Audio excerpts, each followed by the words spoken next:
Yes नमस्कार दोस्तों, मैं विष्णु कुमार आप सभी का संजीवनी क्लासेस बांसवाड़ा के ऑनलाइन प्लेटफॉर्म पर हार्दिक स्वागत करता हूं।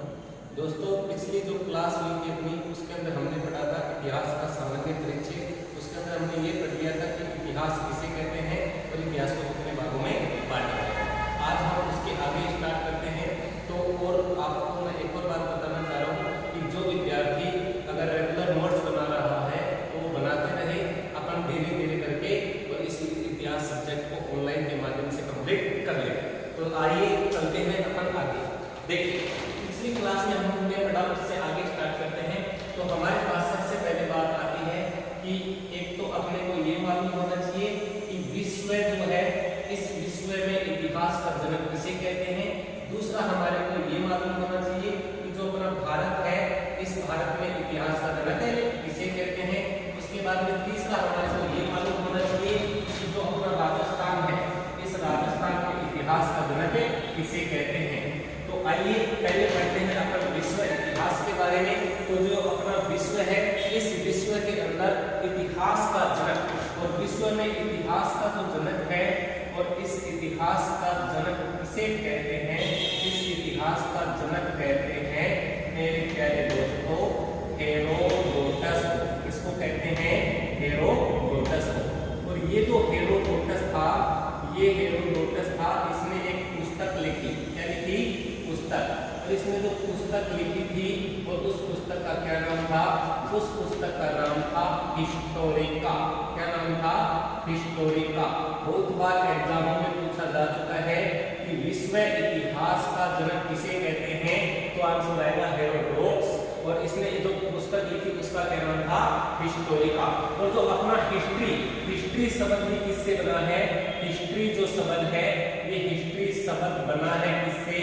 ये हिस्ट्री शब्द बना है अपने इसी हिस्टोरिका से बना है। कौन सा शब्द? हिस्ट्री। इसी हिस्ट्री को हम कहते हैं इतिहास। देखो, ये जो हेरोडोटस है, ये हेरोडोटस है, ये भारत आया। कहां पर आया? भारत आया। और भारत कब आया था? ये भारत आया था 5वीं शताब्दी ईसा पूर्व, या हम कह सकते हैं 5वीं सदी में। कहां पर आया था? भारत आया था। अरे जब ये भारत आया, इसका मतलब भारत का निवासी नहीं था, ये कहीं बाहर का रहने वाला था। तो ये रहने वाला कहां का था? यानी कि निवासी। और निवासी कहां का था? प्यारे दोस्तों, ये हेरोडोटस निवासी था ग्रीक। ग्रीक को ही कहते हैं यूनान। क्या कहते हैं? ग्रीक या यूनान का निवासी था। कौन? हेरोडोटस। और ये भारत आया, और भारत आया तो हुआ क्या? भारत आया तो हुआ ये कि अपना जो भारत है, भारत व यूनान के मध्य, भारत व यूनान के मध्य, और इन दोनों के मध्य क्या हुआ? व्यापारिक संबंध। कौन से संबंध? व्यापारिक संबंध स्थापित हुए। क्या हुए? व्यापारिक संबंध स्थापित हुए। आपसे एग्जाम में क्वेश्चन पूछा जाएगा कि भारत और यूनान के मध्य व्यापारिक संबंध किसके आने से स्थापित हुए? तो आप बताओगे हेरोडोटस के आने से स्थापित हुए, संबंध स्थापित हुए। तो प्यारे दोस्तों, यहाँ तक आपको समझ में आया होगा। अब देखो, आगे चलते हैं। ये तो बात कर दी हमने विश्व इतिहास का जनक हेरोडोटस। हेरोडोटस ने पुस्तक लिखी हिस्टोरिका। हिस्टोरिका से कौन सा शब्द बना है? हिस्ट्री शब्द बना है। और हेरोडोटस भारत कब आया? 5वीं शताब्दी ईसा पूर्व। और निवासी कहां का था? ग्रीक या यूनान का। और इसके भारत आने से क्या हुआ? भारत और यूनान के मध्य व्यापारिक संबंध स्थापित हुए। अब बात आती है अपने भारत की, कि भारत के इतिहास के जनक किसके जनक? भारत के जो इतिहास के जनक है, और भारत के इतिहास के जनक किसको कहते हैं? भारतीय इतिहास के जनक कहते हैं महर्षि कृष्णदेवराय वेदव्यास को। किसको कहते हैं? वेदव्यास जी को। किसको कहते हैं दोस्तों? वेदव्यास जी को। और वेदव्यास जी को हम क्या कहते हैं? भारतीय इतिहास का जनक। ये जो वेदव्यास जी हैं, इन्होंने एक ग्रंथ लिखा था, और जो ग्रंथ लिखा था, इस ग्रंथ का क्या नाम था? इसका नाम था प्यारे दोस्तों महाभारत। क्या नाम था? महाभारत। और ये जो महाभारत है, इसी महाभारत का युद्ध हुआ था। क्या हुआ था? युद्ध हुआ था। और इसका युद्ध कहां पर हुआ था? इसका युद्ध हुआ था प्यारे दोस्तों कुरुक्षेत्र में। और कुरुक्षेत्र कहां पर पड़ता है? हरियाणा में पड़ता है। ये जो युद्ध हुआ था ये एक नहीं पूरे 18 दिन चला था। कितने दिन चला? 18 दिन चला था। और जो ये युद्ध हुआ था ये हुआ था कौरव और पांडवों के मध्य। इसके मध्य कौरव और पांडवों के मध्य ये युद्ध हुआ था और इसमें विजय कौन हुए थे? पांडव विजय हुए थे। ये जो महाभारत है ये महाभारत, इसी महाभारत के अंदर एक नहीं पूरे 1 लाख यानी कि लगभग 1 लाख क्या है श्लोक है। इन श्लोकों की जो संख्या है, इन श्लोकों की संख्या है दोस्तों, इन श्लोकों की संख्या है 96,000 के लगभग। तो हम कह सकते हैं कि इस महाभारत में एक नहीं लगभग 1 लाख क्या है श्लोक है। ये जो महाभारत है इसी महाभारत का फारसी भाषा में, कौन सी भाषा में? फारसी भाषा में। और इसका जो फारसी भाषा में जो अनुवाद किया था और इसका फारसी भाषा में अनुवाद किया किसने किया था? वो किया था दोस्तों बदायूनी ने। किसने किया था? बदायूनी ने। ये जो महाभारत है ये महाभारत कौन सी शैली में लिखी गई? तो प्यारे दोस्तों ये जो महाभारत है ये पंडवानी, क्या बोला मैंने? पंडवानी शैली में लिखी गई। आपसे एग्जाम में क्वेश्चन पूछा जा सकता है कि महाभारत कौन सी शैली में लिखी गई? तो आप क्या बताएंगे? पंडवानी शैली में लिखी गई। कौन सी पुस्तक, कौन सा ग्रंथ? महाभारत। देखिए ये जो महाभारत है यही महाभारत विश्व का, क्या कहा मैंने? विश्व का, यानी कि विश्व में एक से अधिक, विश्व में एक से अधिक विषय पर, विश्व में एक से अधिक विषय पर, विषय का मतलब होता है सब्जेक्ट, एक से अधिक विषय पर लिखा गया, एक से अधिक विषय पर लिखा गया सबसे बड़ा ग्रंथ है। क्या है? सबसे बड़ा ग्रंथ है। आपसे एग्जाम में क्वेश्चन पूछा जाएगा कि विश्व में एक से अधिक विषय पर लिखा गया सबसे बड़ा ग्रंथ कौन सा है? तो अपना आंसर क्या आएगा? महाभारत। देखिए अब बात ये आती है कि सर विश्व में एक से अधिक विषय पर लिखा गया सबसे बड़ा ग्रंथ तो महाभारत है। तो दिमाग के अंदर बात ये भी आती है कि विश्व में एक ही विषय पर लिखा गया सबसे बड़ा ग्रंथ कौन सा है? तो मैं बात कर लेता हूँ विश्व में, कहां पर?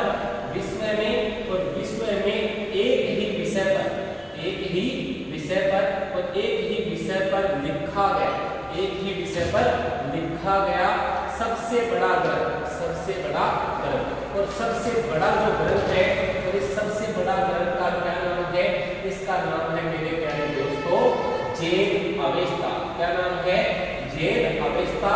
और ये जो जैन अवेस्ता है ये पारसी धर्म का ग्रंथ है। कौन से धर्म का ग्रंथ है? पारसी धर्म का ग्रंथ है। कौन से धर्म का है? पारसी धर्म का ग्रंथ है। कौन सा? जैन अवेस्ता। और इसी जैन अवेस्ता की जो तुलना की गई है और इसकी तुलना किससे की गई है? इसकी तुलना की गई है भारत का एक ग्रंथ है, उसका क्या नाम है? ऋग्वेद। क्या नाम है दोस्तों? ऋग्वेद। आपसे एग्जाम में क्वेश्चन पूछा जा सकता है कि पारसी धर्म के ग्रंथ जिसका नाम है जैन अवेस्ता उसकी तुलना भारत के कौन से वेद से की गई है? तो इसका आंसर आएगा ऋग्वेद।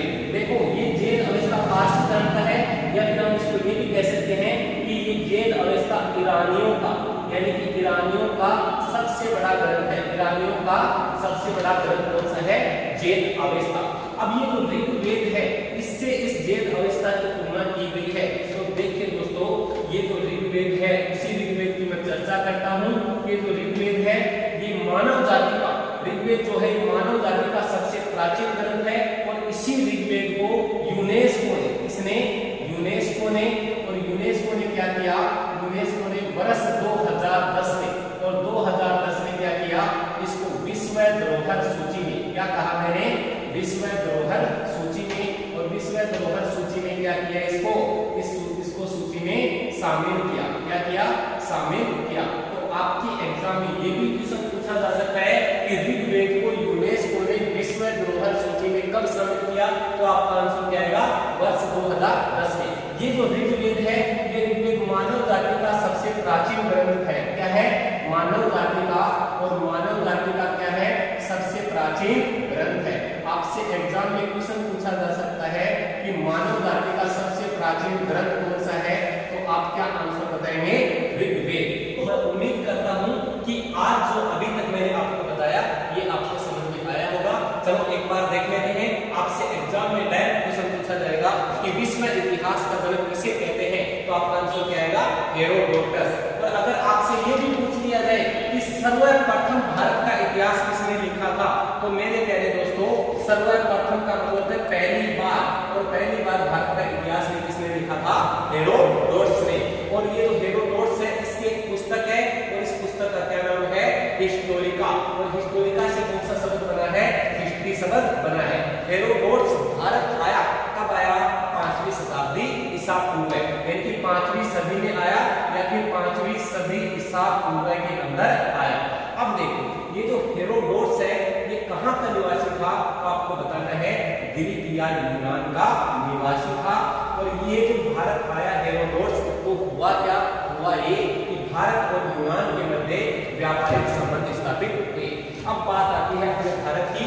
भारत के इतिहास की तरफ किसे कहेंगे? महर्षि कृष्ण द्विपायन वेदव्यास को।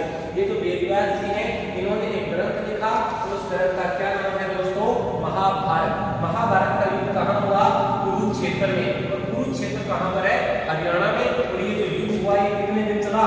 18 दिन चला। और किस किस के मध्य हुआ? कौरव और पांडवों के मध्य हुआ। इसमें विजय किसकी हुई? पांडवों की विजय हुई। ये जो महाभारत है इसमें लगभग, क्या बोला मैंने?